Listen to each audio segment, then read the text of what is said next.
In Mick Jagger's 1978 ode to promiscuity and decadence, the song Some Girls contains the line, "I'll buy you a house back on Zuma Beach and give you half of what I own."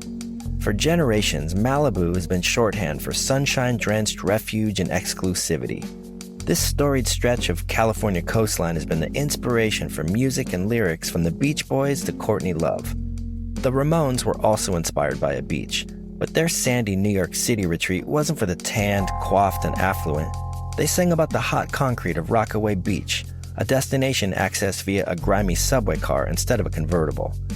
This next guest has a personal connection to both of these evocative locales. In fact, he ironically moved to Rockaway as an indirect result of the time he spent recording in Malibu. So how does the bleak climate of Rockaway winters inform, stimulate, or affect the creative process? If you have the resources to live in a perennially temperate and picturesque environment, is choosing instead to live in Rockaway a conscious act of training at altitude for the artistic spirit? We'll dig into these questions in a conversation that we recorded under the flight paths of JFK and just steps away from the eponymous beach immortalized by Dee Dee Ramone.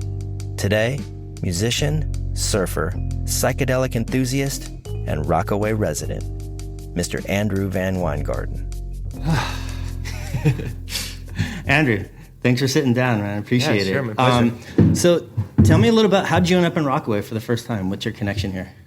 Well, I ended up in Rockaway through California in a way because in 2009 I went out to LA and in Malibu to record an album with MGMT. And we ended up setting up in a house in Malibu, kind of making our own studio setup.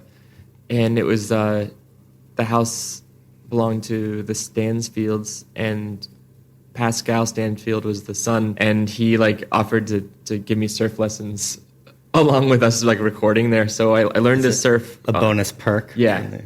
I kind of got a few lessons and had been thinking about and dreaming about surfing for a really long time already. So it was I was just ready to dive in. And after that, I ended up coming back to New York and kind of was surprised to know I was just where can you surf in New York? And then I was like, wait, this place kind of seemed like an impossible place to be this close to one of the biggest cities in the world and kind of be this low key. I feel like, well, the secret's definitely out now, but not too long ago when I first started surfing out here, it was definitely had an element of bizarre secretiveness to it. Like taking a surfboard on the A train, you would 100% get very strange looks. And now it's quickly becoming maybe I'll say international surf destination, which is probably a mistake. I think a lot of people, I think, saw what went down at the Quick Pro in Long Beach and were like, oh, New York is this great new surf destination. I'm like, no, not really.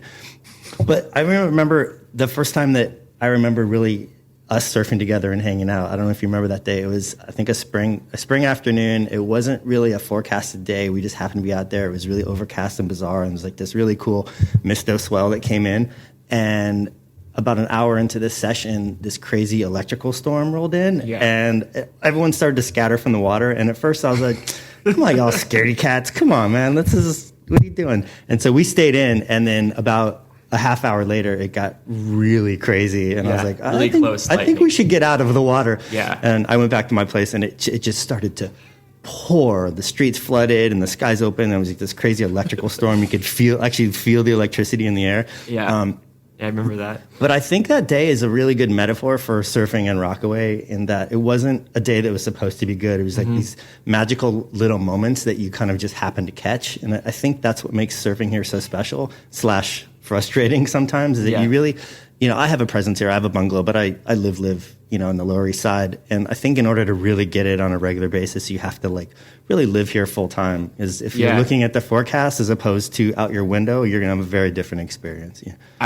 Living this close, I've caught some really magical moments out there. A few times where I'd be the only one surfing.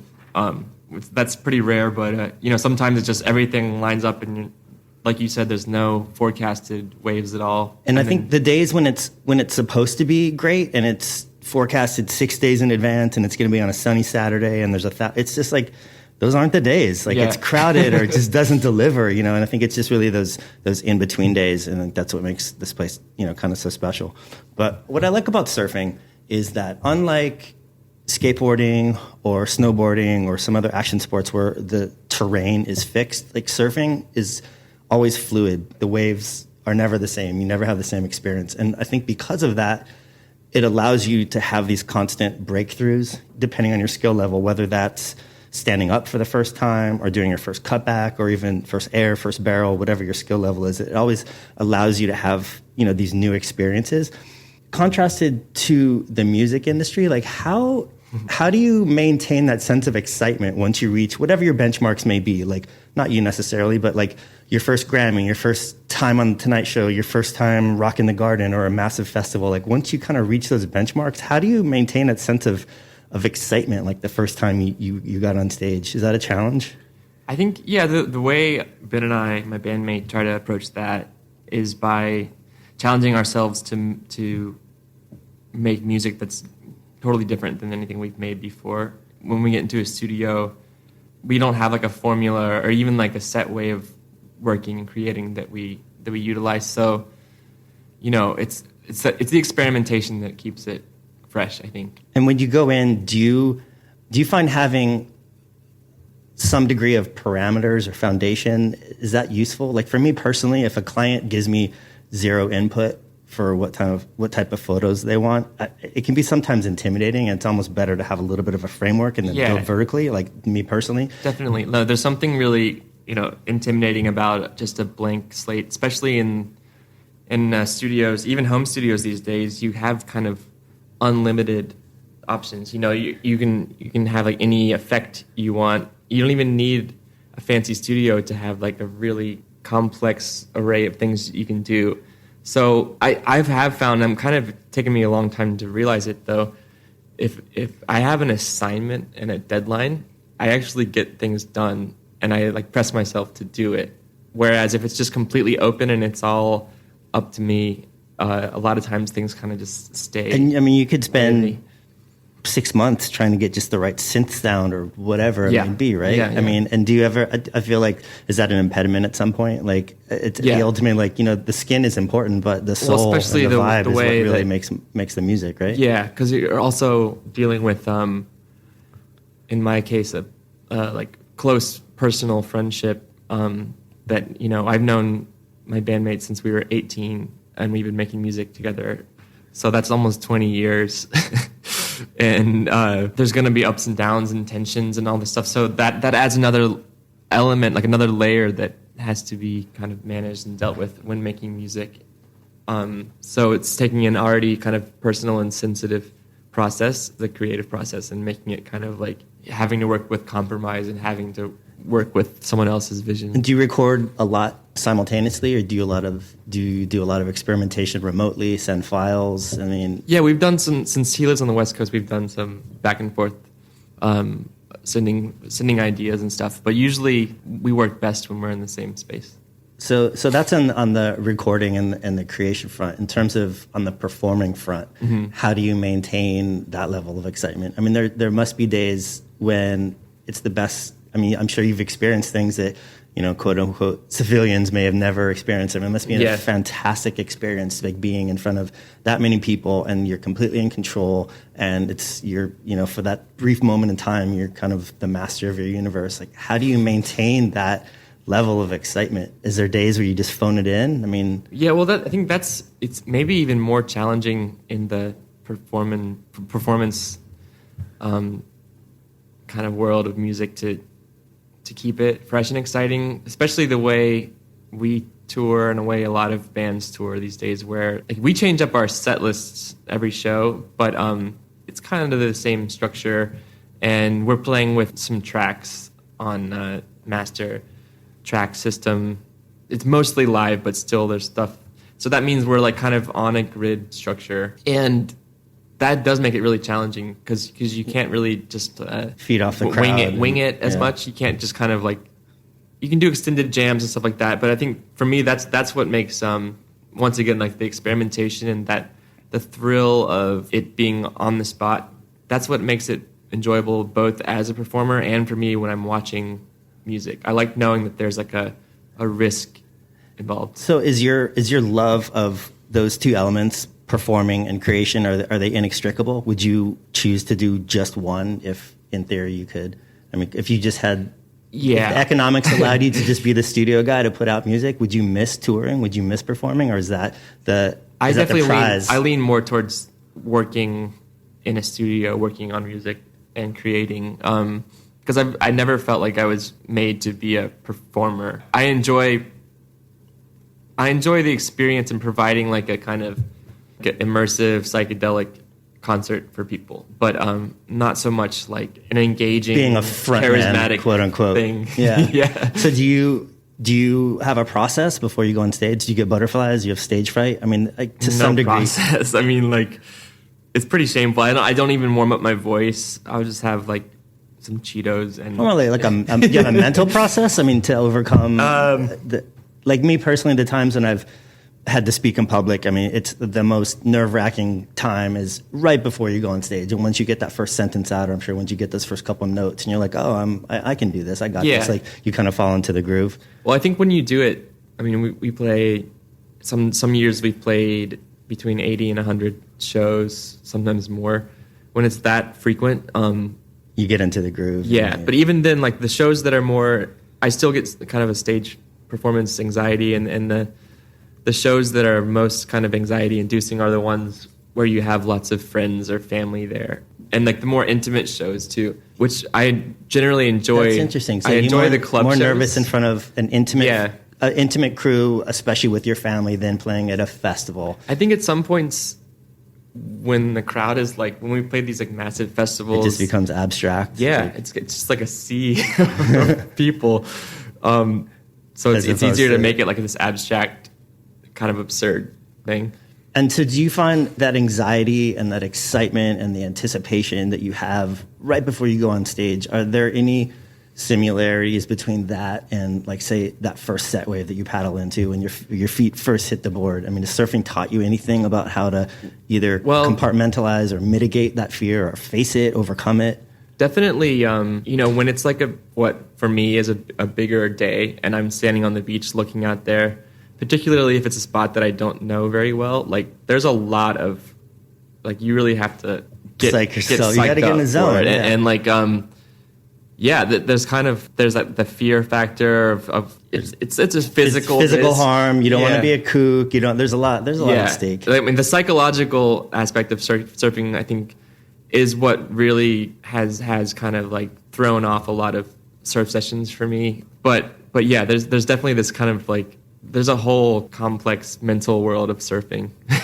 So someone, I guess, from an outsider or somebody who never has performed in front of a large crowd, that seems kind of ironic that, in a situation that you may be used to just being completely in control, like you have your set list, you're prepared, you got this, you do 100 shows, and like you're kind of like completely in charge of your environment, and then purposely putting yourself in the context of surfing must be really humbling, because that's, I think, one of the beautiful things about surfing is that you're completely not in control. Like, Mother Nature is ultimately going to decide your fate. Yeah. And I think that's what makes it kind of special, is like you have to have that sense of trust and humility that definitely in other elements of performance you probably don't necessarily have to address.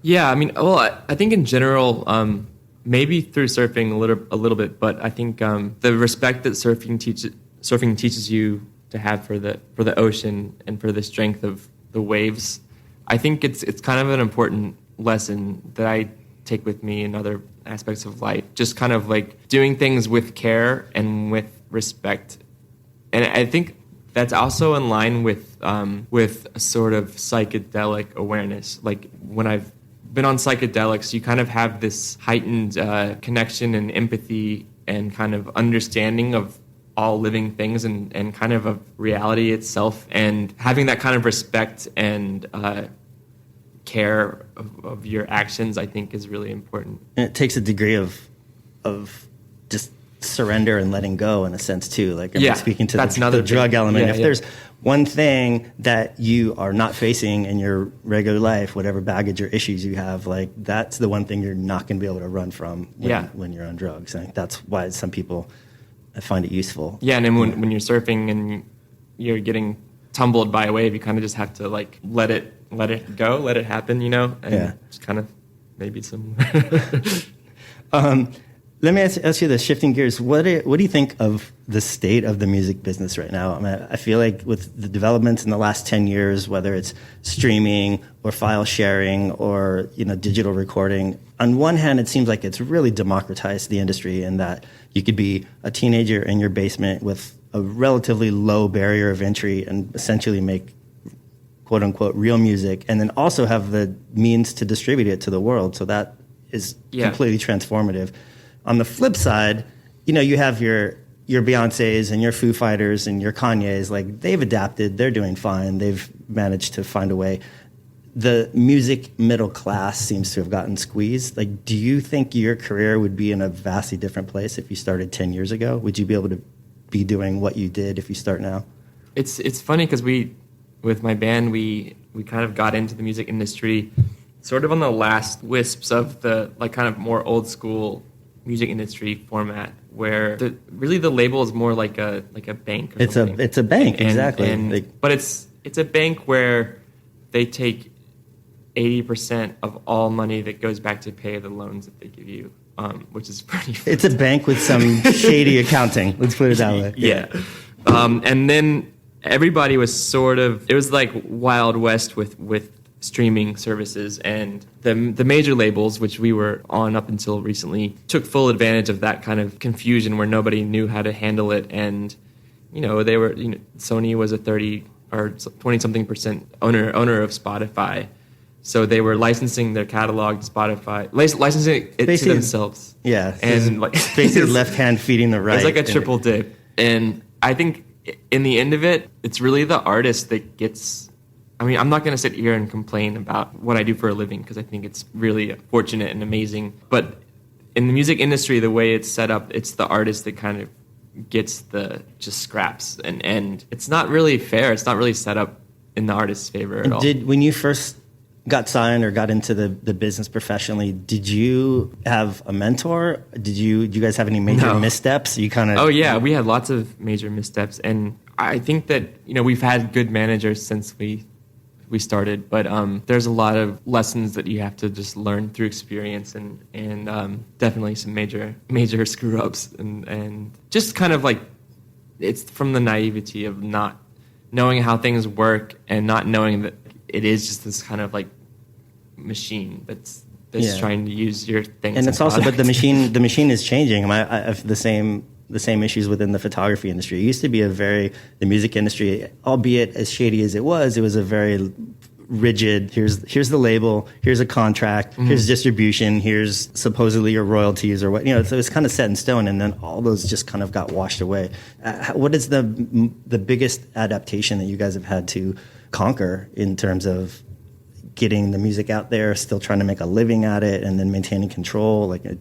Well, I think in some ways our just ineptitude when it comes to social media and the new ways of promotion, I think it kind of came around to sort of solidify a fan base that we have for the band that is really hardcore, and so maybe we don't have as large of a following or as like much kind of, we're not out there as much, but the fans that we do have, it's loyal. Are loyal and kind of like seem to like connect with the music on a personal level. Not that doesn't happen with all other types of music, but the numbers. I think that I really consider that to be more of like a success, what success is, than like well, because it has endurance. Like you have its actual loyalty. That music means something, as opposed to, I know it's like it's the long tail theory.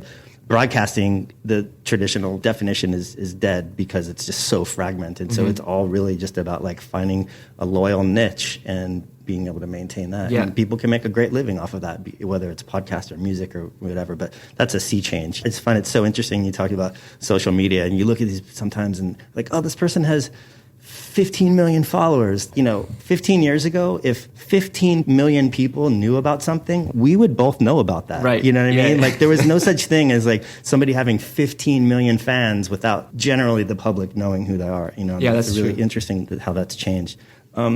Let me ask you this: what was your first entree into music? Did you have, when you were 7, was your music inspiration from FM radio, from your parents? Do you have older siblings? Like, who turned you on to music? It was mostly my family, my parents. Did music come from a musical background, or they were just I mean, my friends? dad played guitar, and he was the first one to like take me and show me an electric guitar and running through his like Fender amp. He played in a cover band in Missouri in the 70s, I think. Okay. But they had, my mom and dad both had a good record collection of a lot of classic stuff, and so I was So your foundation was solid. You grew up on whatever, Beatles, Stones, Garfunkel, classic Mayfield, rock, and also Dylan. like Talking Heads, and my dad was a huge Bob Dylan, Neil Young fan. Those kind of the big names.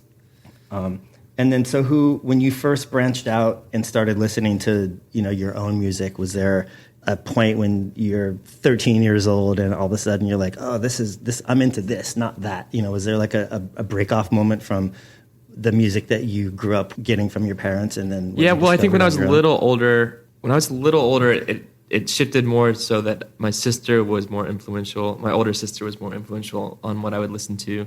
And it was like early 90s, so I was just into kind of stuff I would hear on the radio, but the big grunge and rock acts. Yeah. But also kind of I never kind of rejected the music that my parents liked. That was pretty constant throughout my life. Of like, I still like all the music that they would play when I was little. So you recently did a movie with Chris Gentile, who owns a pilgrim shop in Brooklyn. It's a really interesting project to work on. Like, can you tell me a little about that? Mm-hmm. Yeah, that was, I guess, through my connection with friends through the label Mexican Summer is how that kind of originated. And in 2014, they took us on this trip to Nicaragua, and they had this idea to make a music and surf film, and we would record down there. And it was sort of this like incredible, like amazingly, the trip just kind of fell apart in this really great way, and that particular trip never manifested into a film. And then a couple of years later, they like got reorganized and did it right, and so I went on a trip to Iceland. I had been there before, and I was just so excited to surf. I love cold water surfing. I love like really remote places, and the local guides took us to like just this northwestern fjord area, and it was surfing Arctic swell. It was amazing. So cool. Yeah. And so you were on this trip, and you're with Kasia Metter, Steph Gilmore, Chris, obviously, like a production crew. You're essentially like on tour to a degree. Like, were there some similarities or differences between touring with a band in terms of the banality of the actual traveling itself, or like the camaraderie of the people on it? Did it have a wholly different experience? The group camaraderie was great. I think there wasn't that much similarity with touring, because you can't look anywhere in Iceland without it being like this magical vista. It's like impossible. So it was kind of like this magical journey we were on in different vans driving around. And my friend Conan, who we ended up making the music for it, he was there, and Leanne Curran and Andrew Kidman was also a friend. So it was a really good, solid group. And the schedule must have been very freeform. I mean, essentially, you're taking cues from Mother Nature. Yeah, instead of it was a all tour manager. It was all dependent on the local guys who would just be like, and they weren't really telling us much. They would kind of direct us to be like, okay, walk up by that waterfall and walk down. But then we'd just be in the car for a couple hours, and they wouldn't really tell us. And we'd just arrive at this remote place, and sometimes there were waves, sometimes there weren't. So there was a method to their I saw the film; it's beautiful. Like there definitely seemed to be a method to the madness. But for I guess the listeners who don't know the background, a lot of the surfers who were brought on the trip were specifically invited because they were going to be scoring the music for their segment. Is that fair? It was kind of like in each segment for the film. I think there's 4 of them. There would be musicians that would go, and then 4 or 5 like top-notch surfers. But the musicians were all surfers too, to varying degrees. Yeah. So it was kind of a cool combination. And then they went on the trips. We all went on the trips, and then came back and made music.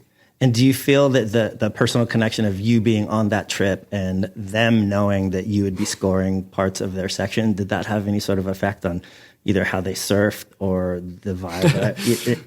I think in Iceland on that particular trip, it was kind of like surf whatever we could get, because it was sort of erratic where the waves were. And they ended up getting the best waves that made most of the segment after Conan and I left Iceland, which is unfortunate. So we're recording here in Rockaway, and it's not quite winter, but it's winter adjacent right now. Speak to the difference between Rockaway in the summer, especially in the last 5 years, or certainly post Sandy, is really transformed, and I would say mostly a net positive.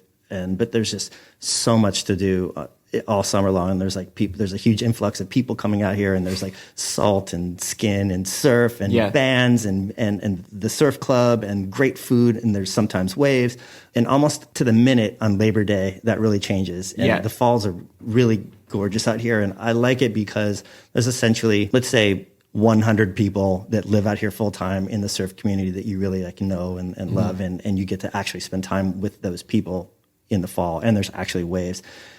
Cut to December, January, February, it can get very bleak out here. Yeah. To the extent where I'm just like, why am I here right now? And you start to really see some of the wearing around the edges, and it's freezing and it's cold and it's windy. I guess my question is, why did you choose to live out here? And then has that affected your inspiration in music different than if you lived in, Williamsburg or Venice or any of these other creative hubs? Right. Well, I've been in New York for 15 years almost, and first came to Rockaway in 2009. So up until then, I was living in Brooklyn and various places, and I think I've just always been intrigued by and drawn to the sort of extremities of this city. Before I ever came here, I would drive around Brooklyn and Queens and just explore, and I would go out to Coney Island, usually by myself. I was really intrigued by City Island, which I've still never been to. It's a very interesting place. Go get some seafood out there. But for some reason, I never came through Rockaway. So because of my lifestyle and job, I travel so much that I think I'm pretty lucky. It's way more bearable when you can jet off and go somewhere warm. You come back and you really have January. Fresh eyes to appreciate it. There's definitely a look on the faces of people that are like here nonstop from December through February, where they're they've seen a battle. They got that thousand yard stare. Yeah. Do you find it inspiring in the sense that you're, like, say in the wintertime, there's not a lot of distractions. Like if it's overcast and there's no waves and it's 10 degrees outside, like pretty good motivation to stay inside and make music. And it takes an hour to get anywhere where there's other civilization in restaurants and stuff. So, I still explore the farther reaches of Brooklyn and Queens. I like finding restaurants out here. It's kind of like more fun to take chances and find places that are really off the beaten path. I mean, even as long as I've been coming out here, there are still places in Rockaway that are like, wait, what is this place? Like Uptown is pretty, Breezy Point, kind of bedroom community, and it's kind of been what it is for quite some time. Mm-hmm. But as you go farther down the peninsula, and then certainly on the Bay side, like there are some crazy places back there, definitely. Like still to this day. There's like the giant landfill that sticks out into the bay, which I used to be able to drive up on it, and I think it's going to be a park pretty soon. But that is pretty surreal place. You're on this giant hill, and you can see JFK and see the ocean. And then I've tried surfing recently in kind of novelty spots in Far Rockaway when there's really big swell, and that's been exciting. Just kind of taking a chance on something where you're the only one there. Yeah, for sure. I mean, it's fascinating from a perspective growing up in California, where you're priced out real estate wise anywhere remotely close to the beach. Whereas here, if you farther downtown you go, there's Section 8 housing essentially like on the beach. And it's very peculiar. It is unusual, like I said, especially since it's New York and it's in every other big city. The ocean front is like the top real estate. Yeah, it's weird, and also that's also a kind of source of some of the, I don't know. Rockaway has a very kind of unique vibe as a community too, because there really is like every level of living here, you know.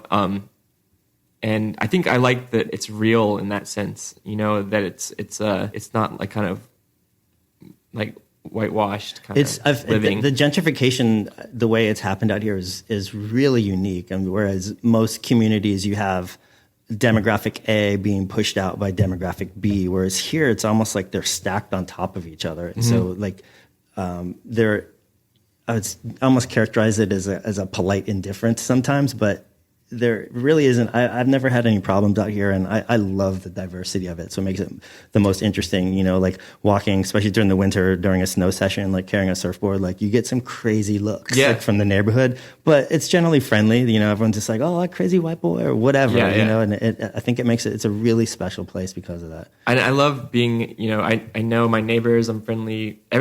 Everybody's very friendly around here. And that was one major shift, as catastrophic and disastrous as Sandy was for the community.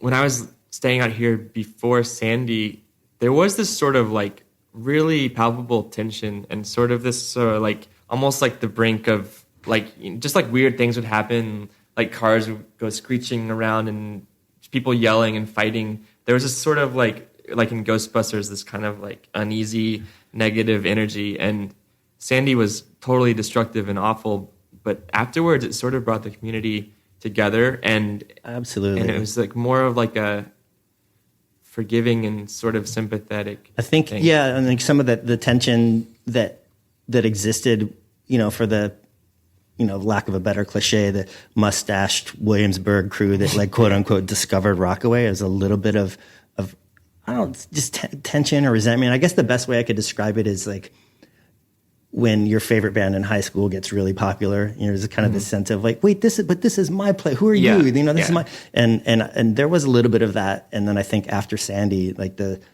said mustached kids from Williamsburg were the same people that were digging out people's basements and doing like a lot of like incredibly generous, you know, in some cases life-saving work out here. And I think that helped kind of really just ease a lot of the tension and start fresh. Definitely. Were you out here for the duct tape recently? I was, yeah.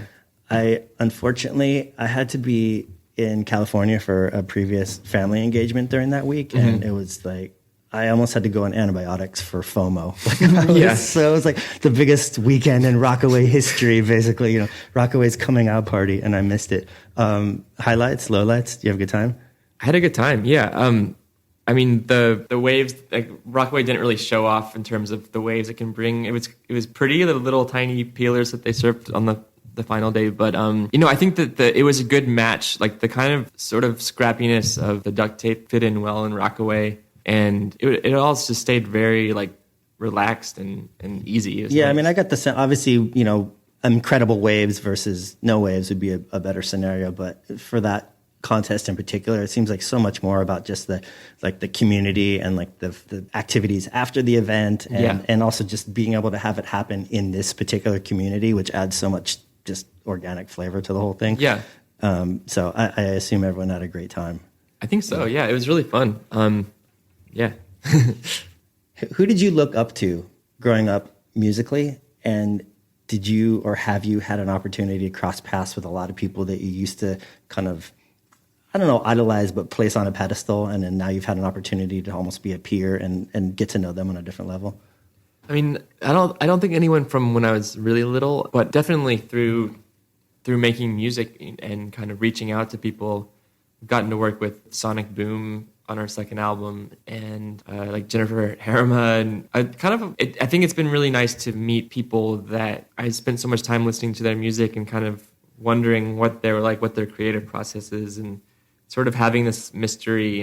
And a lot of times I think, you know, people talk about being disillusioned when they meet their idols or people that they worship in some way. But I think I've been really, I can say that the people that I've met that have been really influential have all been very down to earth and like just kind of humble people. And that's great. And I think the same thing in a way, like the surfing community, like having toured pretty much every corner of the earth. And surfing, like the people that I've met through surfing while on tour, it's really nice to have this web around the world and just really, down to earth, good communities. That's really cool. And what about, like, other than people that maybe personally meant a lot to you, have you just circumstantially or random crossed paths with like people that are generally large figures that just kind of like, wow, that was strange, be it like, I don't know, David Lee Roth or like some, I mean, you must have crossed paths with some very peculiar celebrities and had some like. A little bit. I mean, I think, back when everything was really blowing up for us was like 2008. We probably had some, I don't know, I think I remember some of the times, but we had some run-ins with celebrities, but those were like celebrities from that era, which is I mean, that speaks to the what we were talking about before with the long tail theory is like I have a feeling that your fans they're pretty loyal and you guys are diverse enough in terms of the content that you put out that they've stuck with you, the core fans have, as opposed to somebody who's on a reality show in 1998. And like they're not, there's no longevity for that. Yeah. And I think, and correct me if I'm wrong, it seems like you have like a really desirable amount of fame, like just the right amount in terms of like I would consider you extremely successful. I think you consider yourself fortunate to get to do this, but at the same time, like you can walk down the street. Like, do you have any issues getting recognized or harassed on that? No. level? And I think that's a result of not wanting that. I think some people want that and think that that's inseparable from fame or success. And like I said, I think in my mind, success is connecting with people through the music, which the music that I make is really personal for my own reasons, but I try to leave it sort of open so that other people can connect on a personal level. And I've had usually the people that come up and say something, a lot of times they'll say really deep and meaningful things where it's like, I'm taking it back because people have told me really the most kind of intense struggles you can go through as a human, people have used music that I've made to get through it, which is really insane. Well, I think that speaks to the fact that your music actually resonates with them and you're not just a public figure that they're excited to be meeting in the flesh. Yeah. I mean, it seems like so many people, especially today more than anything, where Instagram is gone from a platform to share photos to a personal branding channel for everybody, and I think it used to be that the art or the thing or the creation was first, and then fame was this kind of maybe necessary bizarre thing that was attached to it, and it's almost flipped completely on its head now. People lust for the fame first without the actual content behind it. Yeah, I think that's true. So that said, what do you think? What's the biggest misconception of fame? If not from you personally, you've definitely been in the proximity of some. I think the biggest people. misconception would be that it somehow provides a solution or an answer, or you figure something out with it. When in reality, you're still just a human, and you're still just living in this kind of bizarre reality where nothing really makes sense. It's not like everything makes sense. Like you're famous and now you're happy and you figured it out and now you can just enjoy it. It's I think that it seems so obvious once you say it, but at the same time, I can absolutely get into the mindset of basically being extremely famous is an extension of you. All of a sudden you're popular in high school, and we can all remember being in high school, having insecurities or looking towards somebody else being wow, if only I was fill in the blank, like the rock star that had the band in school or the jock or whatever it may be. And so it seems easy to fall into that trap to be oh, well, if the world loved me, I would be happy. Yeah. But obviously that's not the case. No, I think it's people just kind of are always hoping that someone else has answers to the big questions, and maybe people think that with fame comes answers, but it's not true. What's been the biggest disappointment of having to either understand that or of your career? Something that you thought that this level of success or this benchmark that I met would give me this, and it didn't really deliver?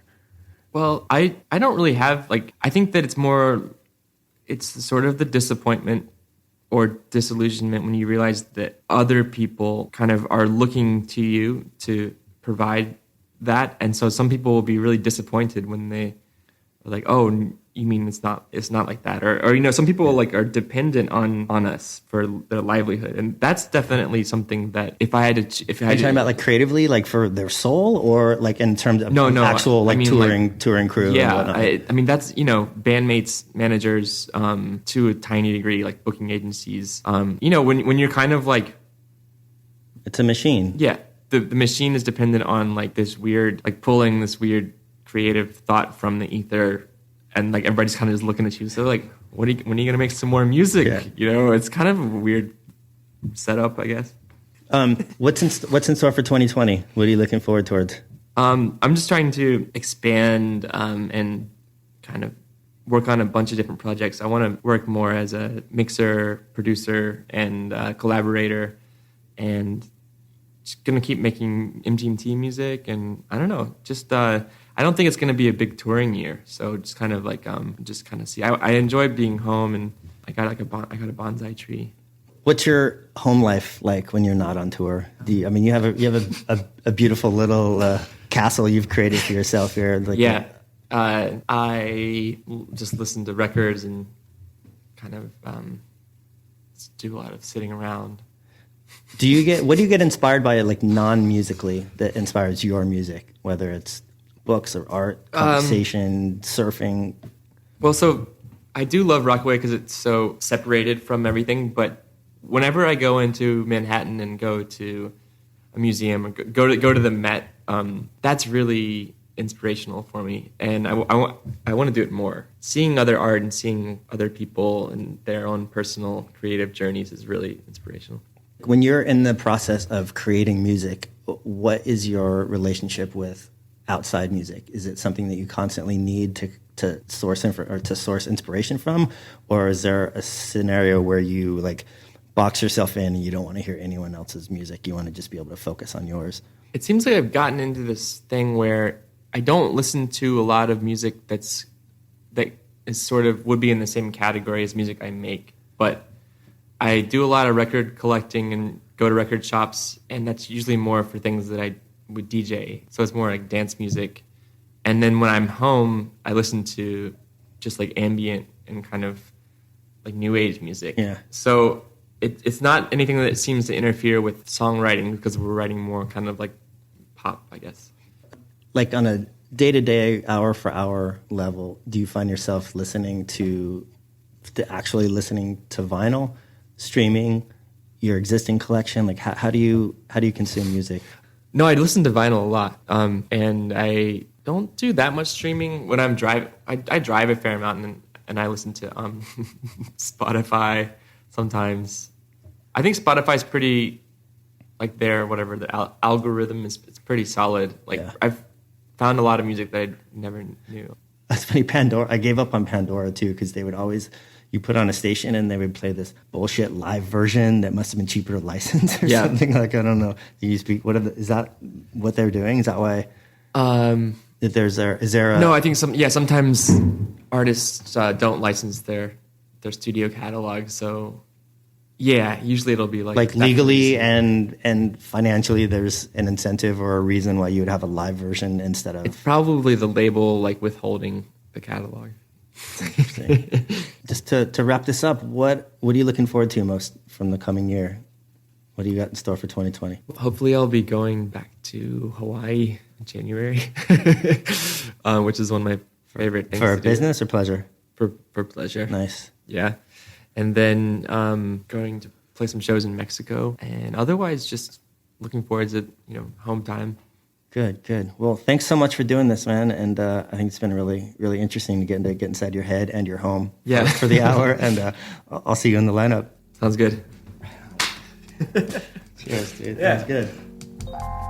This episode of The Plug was produced by Bucci with audio engineering and original music by Peter Buckingham. Thanks for listening, and a huge thanks to today's guests for dropping in. If you like this episode, hit subscribe and be sure to tune in for future conversations.